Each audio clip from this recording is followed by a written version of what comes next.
তো আজকে আমরা ড্রাগনের ডাল কেটে তার থেকে চারা তৈরি করব। ওই ডালটা কাটো।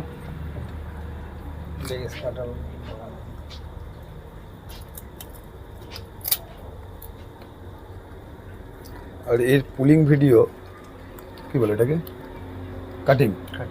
কাটিংয়ের ভিডিও আমরা এরপরে ছাড়বো। এর ব্রাঞ্চ চারিদিকেই ছড়িয়ে আছে, আর এর সার সম্বন্ধে আমরা আলোচনা করবো এরপরে। আমরা এগুলো এই পলিথিন ব্যাগের মধ্যে বসাবো। কাটিং করা হচ্ছে ড্রাগন গাছের, এর থেকে আমরা চারা তৈরি করব। বন্ধুরা, তোমরাও এইভাবে চারা তৈরি করতে পারো।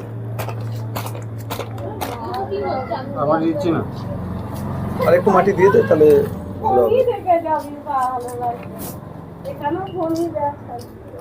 এইভাবে ড্রাগন গাছের থেকে কাটিং করে তোমরা চারা তৈরি করতে পারো।